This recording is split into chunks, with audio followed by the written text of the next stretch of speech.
Life Audio. On today's episode of Timeless Wisdom. You mentioned that you would like to do an hour on modesty. I am really looking forward to that one. You know, I'm so thankful you do this hour, but I'm very curious to know, in light of what you have said, I'm a Christian woman, but I have worked very hard on my figure. I used to be a fitness instructor. It's very important to me to look good, so I'm curious, in light of what you said, what is, in your mind, appropriate dress for a Christian woman who wants to look good? That's coming up on Timeless Wisdom with Dennis Prager. If you're eating less, staying disciplined, and the weight still isn't coming off, the problem may not be your effort, it may be your metabolism. After years of stress, dieting, and lack of sleep, the body adapts. It slows down and holds on to fat. That's why PhD Weight Loss focuses on your metabolism first, so your body stops working against you. Mention Prager today and receive 2 free weeks plus free food, a $1,500 value. Call 864-644-1900. That's 864-644-1900. Welcome to Timeless Wisdom with Dennis Prager. Hear thousands of hours of Dennis's lectures, courses, and classic radio programs. And to purchase Dennis Prager's Rational Bibles, go to DennisPrager.com. I'm old-fashioned. I like 2 sexes. Yeah, and another thing, all of a sudden I don't like being married to what is known as a new woman. I want a wife, not a competitor. Competitor. Talk about a bit, this crying in the morning thing, this depression, let's get that fixed. That's what men think, isn't it? What? That unless you've got the answer, unless you can say, oh, I know this bloke in the Essex Road who could fix that, then there's no point bothering. How do you rate women so well? I think of a man, and I take away reason and accountability. I love him, and I don't care what you think. I love him for the man he wants to be, and I love him for the man that he almost is. What do people have rows about? Money, sex, money. He wants, she doesn't want. She wants, he doesn't want. Women have always been a big problem to me, Dr. Fussband. Are you listening, Doctor? Yes, go on. I love it every week. Hi, everybody. Dennis Prager, the male-female hour. Sometimes the male-female hour is so honest, and that's what it's about, that I tell you it's not a good idea for kids under 10 to hear it. Today, I think we're pretty free. Is that fair to say? I think so. I mean, you'll make up your mind, but I think so. Hi, everybody. I talk about the real issues of men and women on the male-female hour, and I want to read to you a letter I received after last week's show, and it came from an Orthodox, in fact, Hasidic woman, in fact, one I know, who is the wife of a prominent Chabad rabbi. That's an ultra-Orthodox Hasidic group in Judaism, and she... Bracha Sapachinsky is her name, and she's very, very bright and writes me periodically. This is what she wrote last week. Thank you, Dennis, for the great men-women hour yesterday. And it was about the visual, the effect of the visual on men and how different it is from the effect of the visual on women. In fact, she notes, I loved your line about women being more interested in looking at photos of table legs than men's legs, which is something I said on the show, which is true. Whereas if you asked men, would you rather look at women's legs or table legs, they would think that you were nuts. It's like asking, would you rather breathe or suffocate? It's in that realm of the obvious. So thank you for the show. I talked to, and she mentioned her husband, because it is something we discussed many times before. You said on the program this is something your husband would not tell you, but he does not fall into that category at all, and which is a credit to both of you, by the way. Now, here is today's theme. She writes, have you ever asked men if they like to have women around them dressed scantily, or if they would prefer to have them more modestly dressed? Of course, every man would instinctively say the first, but I wonder if after a little bit of thought, they might just prefer the second choice. You mentioned that you would like to do an hour on modesty. I am really looking forward to that one. Well, Bracha, here is your request is granted. I feel sort of like Aladdin's lamp here. You know, she rubbed on the lamp, and voila.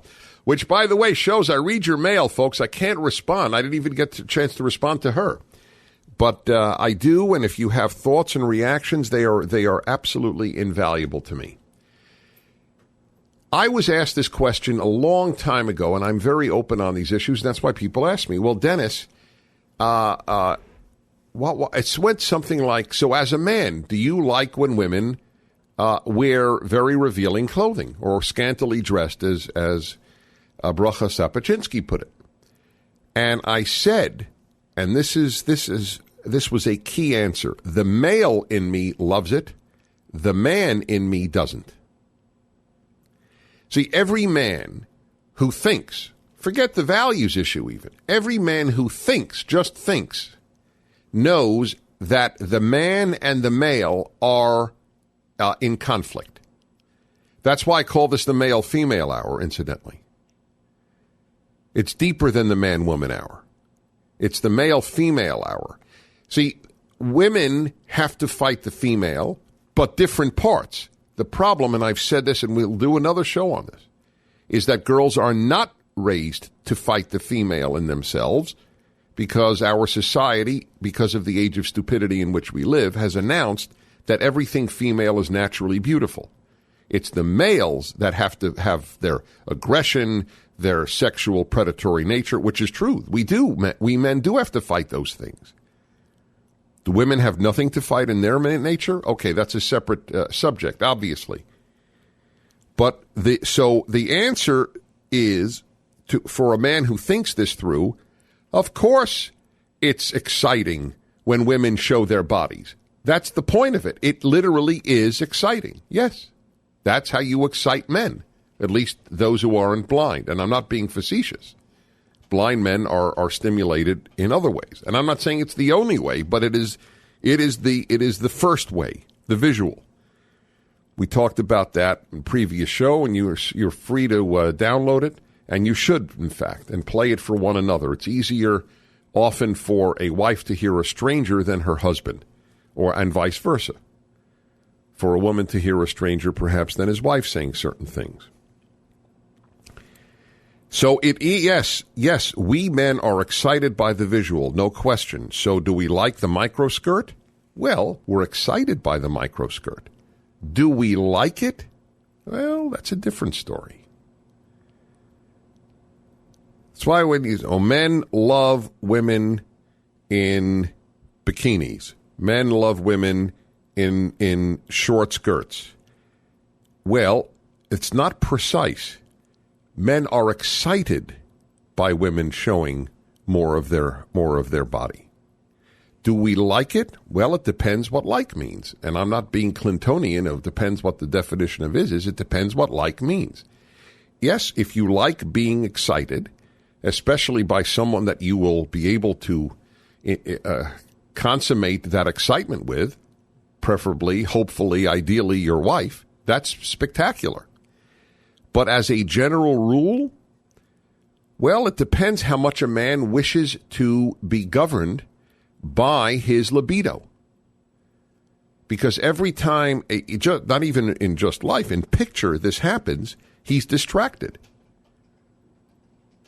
When I was much younger, I remember a friend who was a real character who pointed out an attractive woman walking in the street in a short skirt. And the truth is, I bumped into the car in front of me at a red light, which brought him so much joy that I couldn't even be angry. I was disgusted at myself. I mean, it was 2 miles per hour. I was already, basically stopped at the red light, but that gives you an idea of the power of the visual. And it is distracting. It is entirely distracting. Absolutely. That is one of the reasons that men love to have all men's groups, much more than women like to have all women's groups. We like to have men's clubs and golf clubs and when Rotary clubs were all men, not to discuss business. I was a member of the Rotary Club for 3 years. The guys weren't talking business. They were just talking guy stuff. There was a peace that reigned because there was no sexual tension. Now, there are times it's fantastic to be with women. My point is that hardly that all. I'm a moderate on this, so don't think that because I say X, therefore Y is never good. But this notion that men like it, no, men are stimulated by it. And young girls who are listening, high school, college girls, please know that. What you often call attractive is to a man just a sexual come on. He doesn't know the word attractive. He knows the word turn on. Now, if you want to turn men on, and that's a high for you, fine, know what you're doing. My point here is not moral judgment. I make them all the time, moral judgments, but the point here is clarity. You'll make the moral judgments. Now, let me tell you a story that especially young women should know. I was the director of an educational institute in California for 7 years. And in the summer, during the year, couples came, but during the summer, college and graduate age students, in other words, kids 19 to 25 came. I was only in my late 20s and early 30s, so I was very close in age to them. But I was the director of this institute. So boys and girls, young men and young women, ages 19 to 25 would come. It was the summer. And I will tell you when we come back the story of a particularly attractive, particularly well-endowed young woman and what she said to me one day, because I met with every one of the students privately. And they opened up to me because for reasons I'll explain later, but she did. I'll tell you what she said about the way the guys looked at her and my response and her parents' response. 1-8-PRAGER-776, the male-female hour on the Dennis Prager Show. This episode of Timeless Wisdom will continue right after this. For nearly 3,000 years, Homer's The Odyssey has shaped Western imagination. It tells the story of Odysseus as he faces monsters, shipwrecks, false comforts, and impossible choices on his long journey home. As one of the foundational works of Western literature, Homer's epic is more than mythology. It explores permanent questions about courage, duty, loyalty, family, leadership, temptation, and the search for home. In one of the epic's defining moments, Odysseus rejects the offer of immortality from the goddess Calypso, choosing instead the long and difficult journey home. His decision reveals one of the central themes of the Odyssey, that a life of duty, family, and home is greater than a life devoted to comfort or glory. Achilles chose glory. Odysseus chose home. That's why Hillsdale College has released its newest free online course, The Odyssey. Taught by Professor Benedict Whalen, the course reveals why Homer's masterpiece remains one of the greatest works of Western literature. Find this free course at hillsdale.edu/start now. The Odyssey from Hillsdale College. Go to hillsdale.edu/start now. Now, back to more of Dennis Prager's Timeless Wisdom. Prager it is. Hi, everybody. You're listening to the Dennis Prager Show, the male-female hour, and I've really explained today, perhaps better than ever before, why I call it the male-female hour and not the man-woman hour. You might recall that before I began this hour, it's one of 3 dedicated hours that I have on the Dennis Prager Show. One is to happiness, one is to ultimate issues, and one is to male-female. And this is the most recent of the 3. And the debate was man, woman, or male, female, but the male, female goes more primal. And as I said, the man fights the male, and the woman has to fight the female nature in them both. And so I'm talking to you today, especially in conjunction with the show that I did on the power of the visual to stimulate men, far, far, far, infinitely more powerful than the visual stimulates women. It's just a fact. I mean, that's why that line I used about would a woman rather look at a magazine of men's legs or, furniture legs? There's no comparison. Whereas a man, men buy journals of women's legs. So there's no comparison. That's the way we're made. Now, in light of that, the issue arises of, well, so then, what's the answer? Do men really like scantily clad women? They say they do, but do they really? It's written to me by what they call an ultra-Orthodox woman, the wife of a rabbi, and they run a wonderful center, and in fact, in this case, I know who it is. And she raised the question, and it's a very important question. And my answer, because I've been asked this before, is the male in us, I'll speak for me, the male in me loves scantily clad women. The man in me doesn't, except under circumstances where it's desirable and important, like with your wife. That's the ideal. And she should play that role, by the way, with her husband. That's a very important thing that you can do for your husband, which we've talked about and will talk about again. Now, let me tell you the story, and then I want to take your calls. 1-8-PRAGER-776, 1-8-PRAGER-776, which is 877-243-7776, 877-243-7776. So I was the director of an institute which had summer sessions. We had 90 in July, 90 in August, of college-aged and older, 19 to 25-year-old. Kids would come. This was in Southern California. And they'd spend an entire month living there. And, of course, they dressed as they would dress. You know, there was no code, as it were, of dress at the institute. I met with every one of the 90 privately. That was one of my tasks. How are you doing? You know, open up to me about how you're reacting to the program. How do you feel about the other kids, et cetera, et cetera. So anyway, there was one young woman, I remember, I think she was on the younger side. I think she was 19. She was very beautiful, and she had a terrific figure and well endowed, and she let everybody know it. That's how she dressed. She let everybody know it by the way she dressed. And so she came into my office, and by the way, to my everlasting credit, if I go to heaven, it will be because even though I was a bachelor and I was only a few years older, I was very, very non-flirtatious, totally removed, and totally professional. I must say I'm very proud of myself for the way I acted then, but it would have killed the Institute, would have killed any values that I preached if in any way I were perceived as, not even forget doing anything, just coming on to any of the young women. So therefore they felt that they could open up to me, which was one of the important things, and they could. So I was talking to her in my office, and I said, I asked her the same questions I generally asked the other kids. And I said, how are you getting along with the kids? She said, all right, but I think, for whatever reason, the guys here, they treat me like I'm some sex object. And I don't feel that I could ever really just have a conversation with them. So I said to her, do you think that you might be doing anything that causes them to regard you in that way? And she said, what do you mean? And of course, I was thinking, what do you mean, what do I mean? Do we live on the same planet? But I didn't say that. I said, well, to be perfectly honest, it's the way you dress. You reveal your body, you reveal your breasts wherever, pretty much whatever you wear.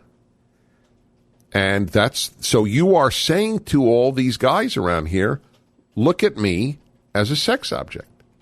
That's what you're telling them to do. And I took a gamble because she could have said, who the hell are you to talk to me that way? Or I'm going to call my parents. And I thought about that in advance. And I thought, well, if she wants to call her parents, there's a telephone. There it is. Go right ahead. There's a phone in the next room. And in fact, as it turns out, she did call her parents. And guess what? Her parents called me and thanked me. They were so grateful because the parent saying this is so often less effective than somebody else saying this. And I will never forget when I finally met the parents, they just were so grateful to me. They said, we don't know how to get this point across to her. And she was a very sweet girl. This, this was not, some slutty type girl, not in the least. She was naive as almost all women are at the beginning, because how could they possibly know? They know the word attractive. They don't know the word exciting, turn on, therefore just looking. I'm just showing, and it's an attractive dress, attractive halter top, right? It's an attractive short skirt. I'm not telling you what to wear.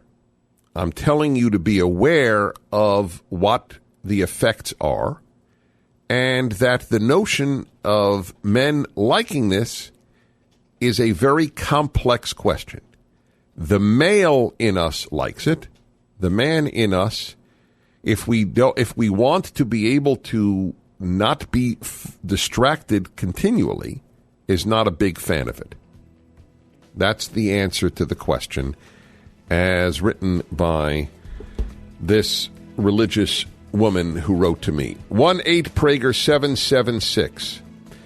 And now I go to your calls. And I would like you, look, if I'm willing to be open, and you know who I am, you should certainly be willing to open, because people don't know who you are. So this should be very helpful, and you might want to play this for your young daughters, your high school or college daughters or nieces. You are listening to the Dennis Prager Show, the Male-Female Hour. This episode of Timeless Wisdom will continue right after this. If you're eating less, staying disciplined, and the weight still isn't coming off, the problem may not be your effort, it may be your metabolism. After years of stress, dieting, and lack of sleep, the body adapts. It slows down and holds on to fat. That's why PhD Weight Loss focuses on your metabolism first, so your body stops working against you. Mention Prager today and receive 2 free weeks plus free food, a $1,500 value. Call 864-644-1900. That's 864-644-1900. Now, back to more of Dennis Prager's Timeless Wisdom. Prager it is, and this is the Male-Female Hour. Every week this hour is devoted, and very openly, as you have obviously noticed by now, to men, women, male-female issues. Women's dress is the current issue, based on the show, of course, that we did on the power of the visual to arouse men. And how do men like women's dress? The question posed to me by a religious woman. And let's go to your calls now because of the importance. And by the way, I have to say, having said the importance of non-provocative dress, I don't go to the other extreme, however. The other extreme, of course, is the chador, is the burqa, is where a woman is entirely covered. I find that immoral, dehumanizing, and degrading.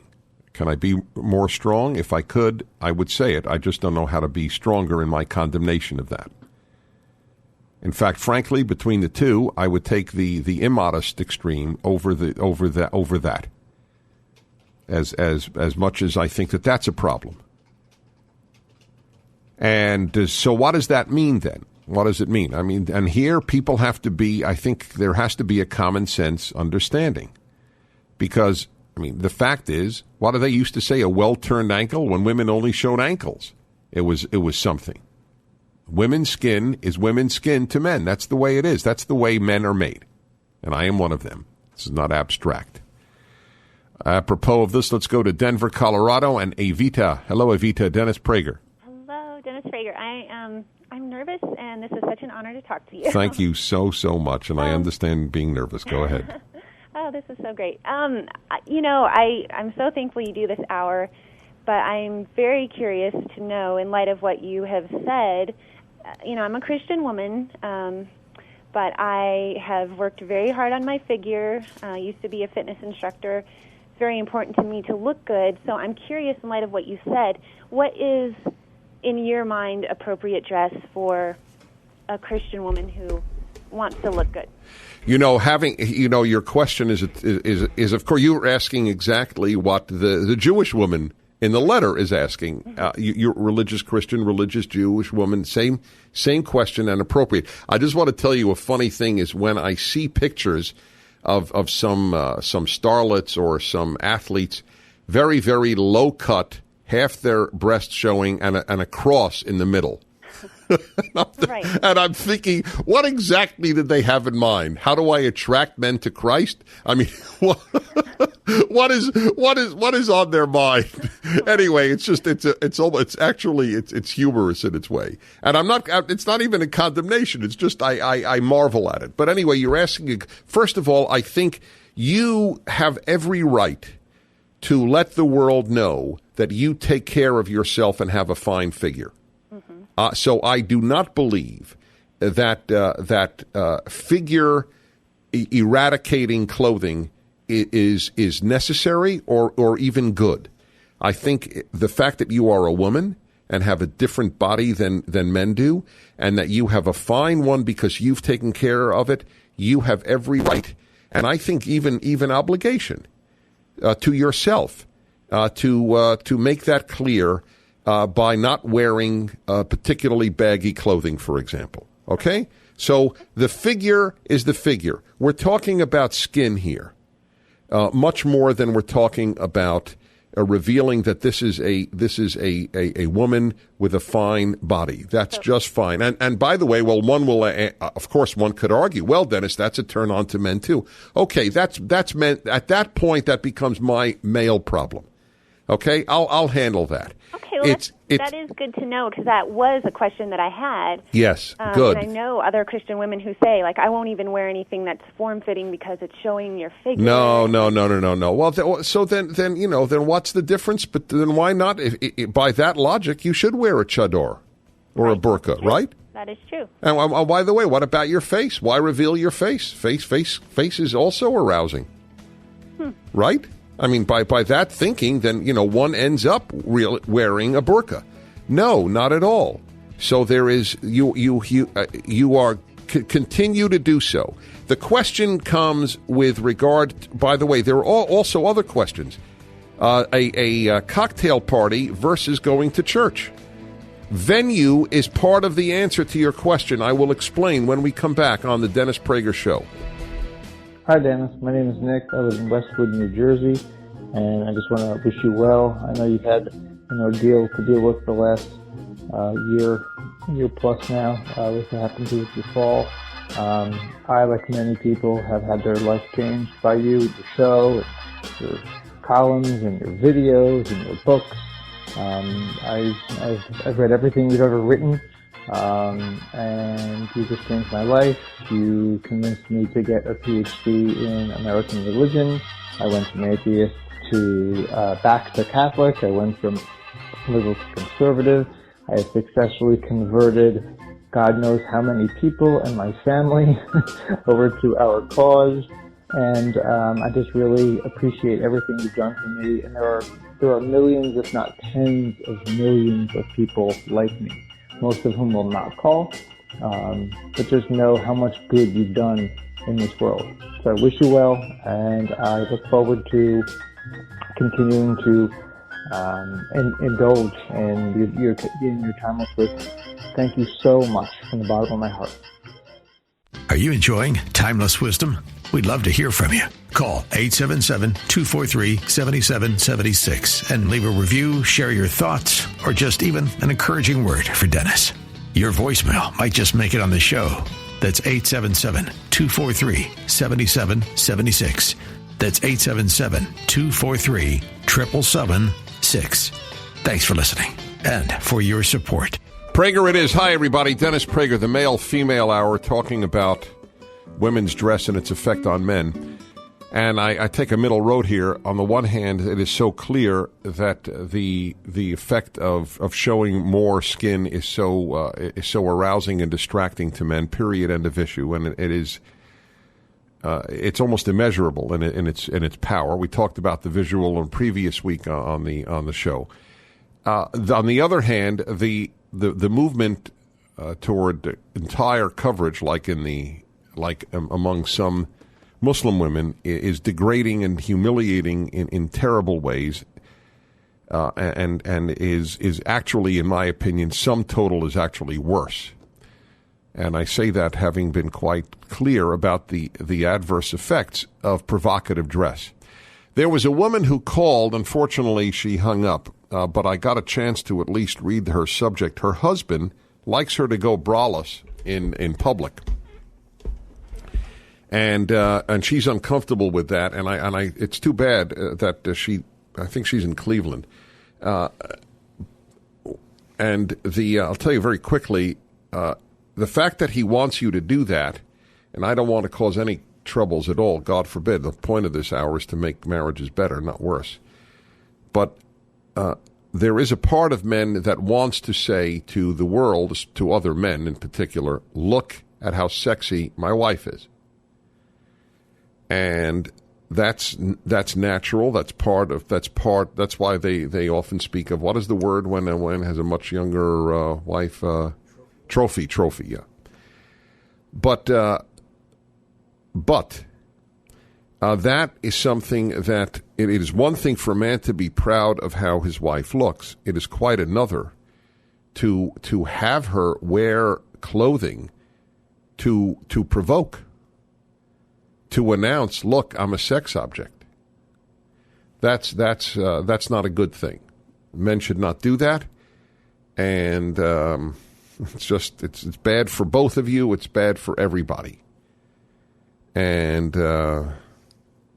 there's, I don't know, maybe there's a certain insecurity at the root of it that, this is how men will. Listen, let me tell you something. If as a man, men, if the way you will get respect from other men is by showing off your wife's body, then you don't have much that you can gain respect from other men for.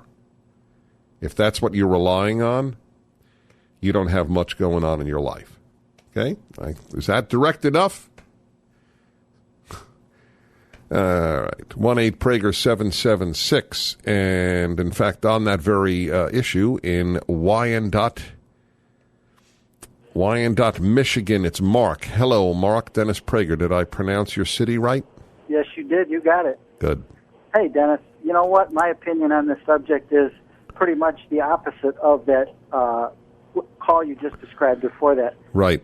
I like my woman to look modest and attractive in public, and when there's times of intimacy, that's when the male gets to come out, and that's when I like my woman to be more provocative and sexy looking. You got it, my friend. Yes, and although when I see a woman dressed scantily on the street, I'll look, but I'm thinking I wouldn't want my woman looking that way because other men are looking at her. Or your daughter, or your mother, or your sister, or a female friend. There isn't a single woman that you love that you would want dressed that way. Okay? So that's something to bear in mind. That's exactly right. I do believe that there are extremes. I think, for example, there are those who say that a woman should cover her arms to her wrists. I think that, or must hit her ankle, her skirt. And, I respect those who feel that way. I think that's more than I think is necessary. But there's no objective answer to this. Obviously, there will always be a subjective element. But nevertheless, at least they have to their credit, they have the right idea of the importance of modesty in dress. And I always thought in that way when I look at films of the 50s, and I don't mean movies, I mean just documentaries of the way women dressed. They looked beautiful, just as beautiful as women do today. In fact, some ways perhaps more, but they showed much less. But are they less sexy? Are they less adorable? Are they less desirable? Of course not. Of course not. Just sexual tension wasn't around quite as much. That's the point there. Give me line 5. I just disconnected the plug for a second. Give me line 5. And let's see, Katie in Bradenton, Florida. Hi, Dennis. Hi. My husband is actually the one that urged me to call. Oh, how interesting. Go ahead. Oh, yeah. We listen to your show all the time. Good. And I'm a big plug person for the no expectations theory that you have. Oh, good. Because I think it works wonders. It does. But, I called because when I was younger, say around 18 or so, apparently and I know now, but I used to wear very short skirts, provocative skirts.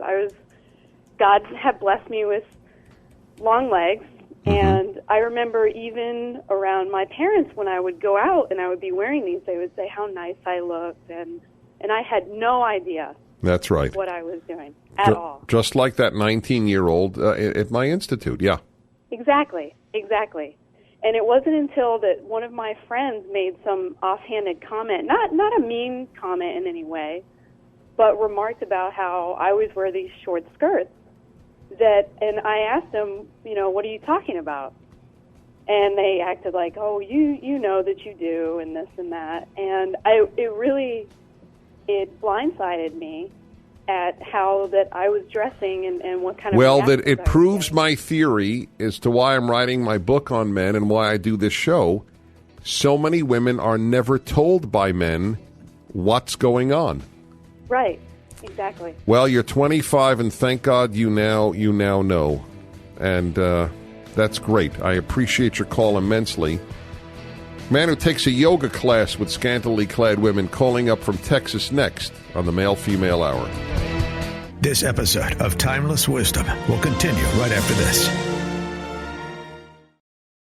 If you're eating less, staying disciplined, and the weight still isn't coming off, the problem may not be your effort, it may be your metabolism. After years of stress, dieting, and lack of sleep, the body adapts. It slows down and holds on to fat. That's why PhD Weight Loss focuses on your metabolism first, so your body stops working against you. Mention Prager today and receive 2 free weeks plus free food, a $1,500 value. Call 864-644-1900. That's 864-644-1900. Now, back to more of Dennis Prager's Timeless Wisdom. Dennis Prager here. Final segment of this edition of the Male-Female Hour. I suspect a lot of you would like a copy of this. I don't mean a transcription, though we should transcribe all the stuff. Actually, I have finally decided, and if you want to laugh at me, you are perfectly right in doing so, since I've been so paralyzed between so many books, or among so many. But my next book will, in fact, be The Truth About Men. I don't know if that'll be the title, but that's what it is about. It is about all these issues. And in the meantime, if you want to get this particular show and play it for your daughter, niece, or whomever, go to DennisPrager.com.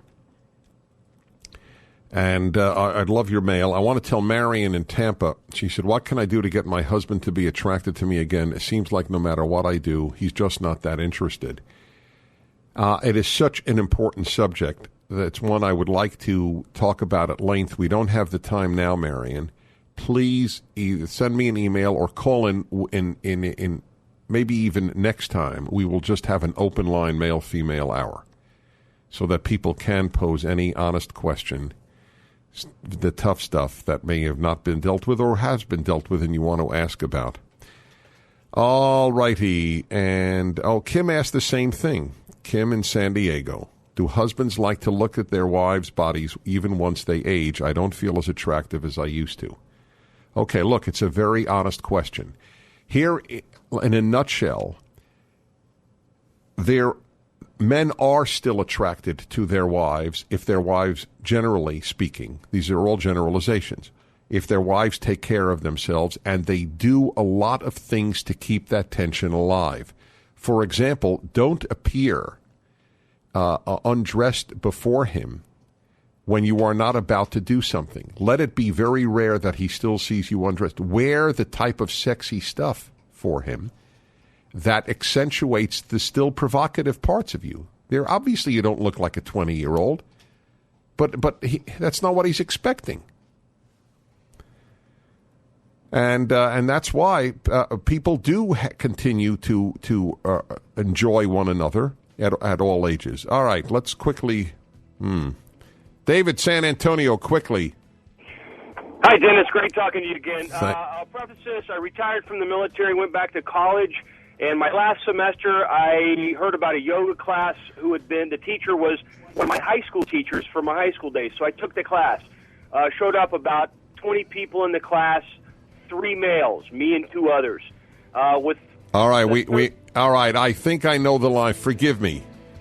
And they're scantily clad, and part of him likes it, and part is he's very distracted. No kidding. That was my theme. The man versus the male, the woman versus the female. This is the Dennis Prager Show. Tomorrow on Timeless Wisdom with Dennis Prager. The west side of L.A. has a lot more influence over the country than the west side of Toledo. I mean, and by the way, I'm not saying that's bad. I'm just saying if you have more influence over how other people live, you ought to consider yourself a steward of the country, and you ought to make wise decisions. Is that Gladiator, the music behind you? Yes. Okay. It's very. I can literally quote the whole movie. Maximus, will you not accept this great honor? Sire, with all my heart, no. That is why it must be you, Maximus. There you go. That's my best imitation. I love that movie.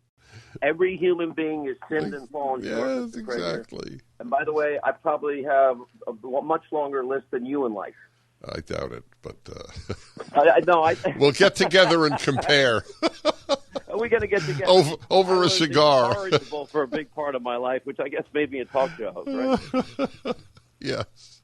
Nobody stereotypes more based on race, ethnicity, religion than people on the left. And so when they saw that my last name was Shapiro and that I went to Harvard Law School, That's they great. immediately assumed that I must be one of them. And in Hollywood, usually that's like a 98% bet. Well, unfortunately, they didn't even bother Googling. I just need to tell you, that is one of the funniest responses in 28 years of radio and of interviewing people. Join us tomorrow to hear more on Timeless Wisdom with Dennis Prager. Visit DennisPrager.com for thousands of hours of Dennis's lectures, courses, and classic radio programs, and to purchase Dennis Prager's Rational Bibles. We want to take just a second to thank the team at Life Audio for their partnership with us on the podcast. Go to lifeaudio.com to find dozens of other faith-centered podcasts in their network, including shows about prayer, Bible study, parenting, and more. If you're eating less, staying disciplined, and the weight still isn't coming off, the problem may not be your effort, it may be your metabolism. After years of stress, dieting, and lack of sleep, the body adapts. It slows down and holds on to fat. That's why PhD Weight Loss focuses on your metabolism first, so your body stops working against you. Mention Prager today and receive 2 free weeks plus free food, a $1,500 value. Call 864-644-1900. That's 864-644-1900.